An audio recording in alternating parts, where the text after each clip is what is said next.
Hello, I am Keith Robinson, and I have chosen to do my creativity sketch assignment on who other than George Washington, farmer, inventor, intellect, and all that war and presidential stuff, too.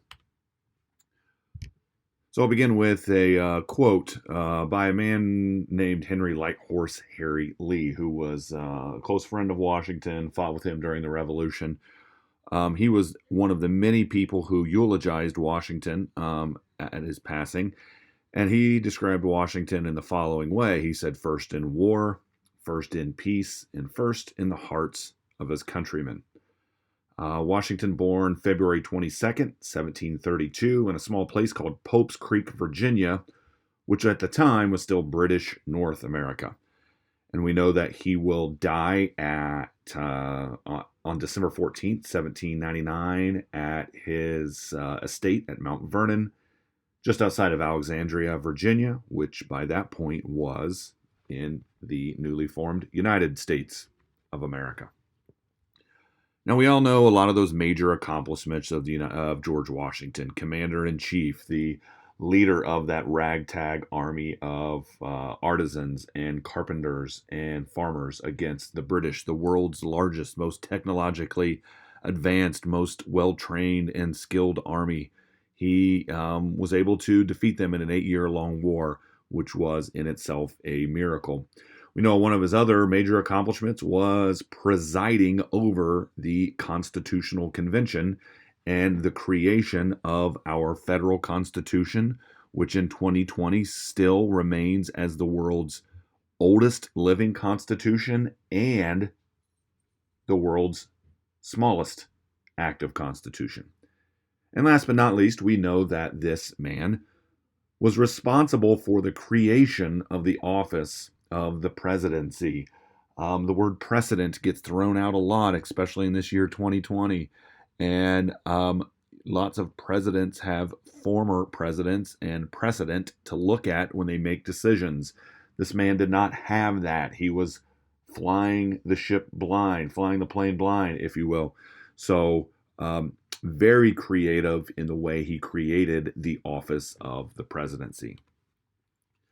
Now, when we're looking at the creativity of Washington and what influenced his creativity and relating this to Peerto's understanding creativity, there are three aspects that I would like to focus on. Number one, son of home.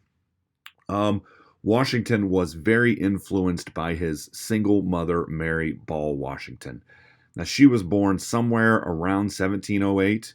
We're not exactly sure where in the British colony of or the North American colony of Virginia, and we know that she died August 25th, 1789, in Fredericksburg, Virginia. So she lived quite a long life.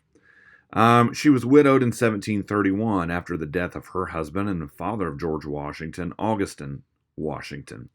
Now, while many widowed women in southern Virginia and southern British North America would very quickly remarry, Mary Ball Washington was much different. She ran the Washington family farm, and she very closely kept Washington with her and showed her the ins and outs of business. And this would heavily influence Washington his entire life. He talked about many times over, the importance and the influence of his mother, and seeing his mother be a trailblazer, while most women counterparts, even who he would marry, Martha Custis, when she was widowed, she remarried quite quickly, and her estate went to George Washington. Mary Ball Washington didn't do that. She was a trailblazer for the time, and he was very much influenced by her. So that son of home really developed and nurtured him. The second thing I want to look at is what's referred to by Peerto as the son of school. Now, due to the death of his father, Washington was not formally educated like his older brother and his mentor, Lawrence Washington. Washington did kind of go through his life never feeling as though he lived up to the legacy of his older brother, Lawrence. But this lack of schooling caused Washington to feel inferior to many of his political counterparts.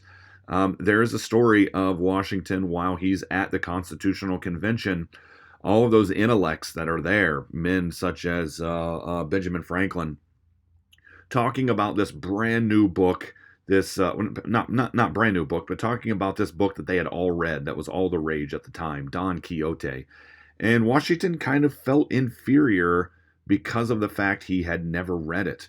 So Washington would, on his way home from the Constitutional Convention, the day that the Constitution was signed by all of the delegates and sent to the states for ratification, on his way from Philadelphia back to Virginia, he stops at a bookstore.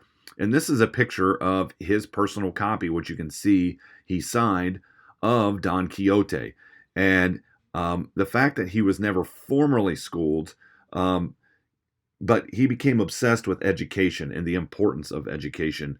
And that was one of his in his farewell address when he addresses the country as he's leaving office. One of the things he warns is let's make sure that we have a good educated youth. And Washington's lack of formal schooling, he saw how important it was and what an asset it was to the country.